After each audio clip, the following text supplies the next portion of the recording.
औरंगजेब की तारीफ कर एसपी नेता अबू आजमी घिर गए हैं। जहां और खबर सरदार में हम बात कर रहे हैं अबू आजमी के एक बयान की। अबू आजमी के बयान पर महाराष्ट्र में सियासी तूफान उठ गया है। अपने बयान पर अबू आजमी ने माफी मांग ली है, लेकिन उन पर चौतरफा हमला जारी है। शिवसेना सांसद की शिकायत पर आजमी के खिलाफ पुलिस ने मामला दर्ज किया है। गठबंधन के साथी भी आजमी को पाकिस्तान भेजने की मांग कर रहे हैं। इस बीच फैजाबाद से समाजवादी पार्टी के सांसद अवधेश प्रसाद आजमी के समर्थन में उतर आए हैं।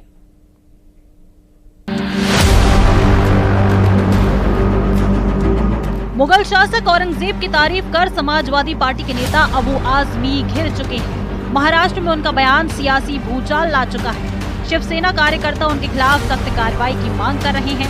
उन्होंने देशद्रोह का मुकदमा दर्ज कराने के लिए पुलिस थाने में तहरीर दी और शिवसेना सांसद नरेश मस्के की शिकायत पर ठाणे के वागले एस्टेट पुलिस स्टेशन में अबू आजमी के खिलाफ मामला दर्ज कर लिया गया है। अबू आजमी के ऊपर देशद्रोह का गुना दाखिल करना चाहिए। यहाँ महाराष्ट्र में नहीं, पूरे हिंदुस्तान में रहने का उनको अधिकार नहीं है। अबू आजमी का बयान तब आया जब उनसे बॉक्स ऑफिस पर धमाल मचा रही फिल्म छावा पर प्रतिक्रिया मांगी गई। छत्रपति शिवाजी महाराज के बेटे संभाजी महाराज पर बनी फिल्म के बारे में प्रतिक्रिया देते हुए अबू आजमी ने कह दिया कि इतिहास में औरंगजेब को गलत तरीके से दिखाया गया। इस बयान पर बवाल मचने के बाद अबू आजमी ने अब माफी मांगी है। सब गलत हिस्ट्री दिखाई जा रही है। औरंगजेब रहमतुल्लाह अलैह ने बहुत सारी मंदिरें बनवाई हैं और आप बनारस में जाकर देखेंगे एक बच्ची, पंडित की बच्ची को जब उनका ही एक सिपाही सालार उसके साथ शादी करना चाहता था, उन्होंने उस सिपाही सालार को 2 हाथियों के बीच पैर बांध कर मार दिया और उन पंडितों ने उनके लिए एक मस्जिद बना के दिया वहाँ पर। क्या बात करते हैं, ये गलत हिस्ट्री। तो आप औरंगजेब क्रूर शासक नहीं? बिल्कुल नहीं, मैं बिल्कुल क्रूर शासक नहीं मानता। हिस्टोरियन की लिखी हुई किताब, इनके स्टेटमेंट के ऊपर मैंने जो औरंगजेब की तारीफ किया, मैंने कभी अपने किसी महापुरुष चाहे संभाजी महाराज हो, छत्रपति शिवाजी महाराज हो, उनके बारे में कोई एक लफ्ज़ गलत नहीं बोला है। लेकिन अगर इन चीज़ों से किसी को वो लगता है कि इसको तोड़ मरोड़ के पेश करके किसी को लगता है कि मैंने गलत बोला है, तो भाई मैं अपने पूरे स्टेटमेंट को वापस लेता हूँ। अबू आजमी ने तो अपने बयान पर माफी मांग ली है, लेकिन फैजाबाद से समाजवादी पार्टी के सांसद अवधेश प्रसाद बयान का समर्थन कर रहे हैं। यूपी के डिप्टी सीएम केशव प्रसाद मौर्य ने इसे लेकर समाजवादी पार्टी पर हमला बोला है।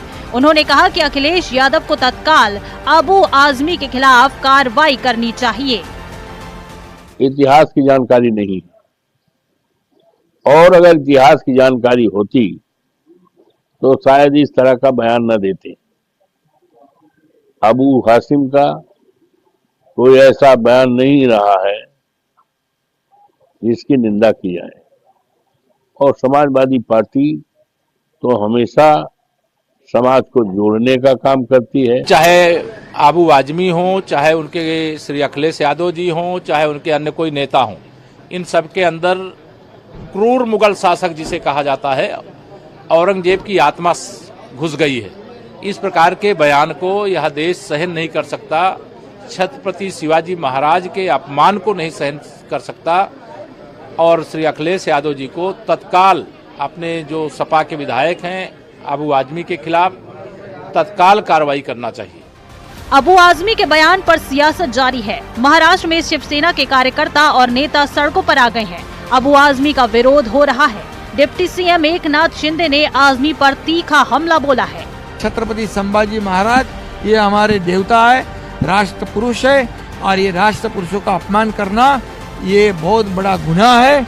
इसलिए उन्होंने तुरंत माफी मांगनी चाहिए, उनके ऊपर देशद्रोह का कलम लगाना चाहिए। शिवसेना के दोनों गुट इस मुद्दे पर एकजुट दिख रहे हैं। उद्धव ठाकरे गुट के नेता आनंद दुबे ने कहा कि जो लोग औरंगजेब का महिमा मंडन कर रहे हैं उन्हें पाकिस्तान चले जाना चाहिए। एक क्रूर शासक का गुणगान करना अबू आजमी पर भारी पड़ता दिखाई दे रहा है। इस विवाद के बाद अबू आजमी अपने बयान से पीछे हट गए हैं, लेकिन उनके बयान पर बवाल जारी है। बीजेपी तो हमलावर है ही, शिवसेना उद्धव गुट भी उन्हें पाकिस्तान भेजने की बात कह रहे हैं।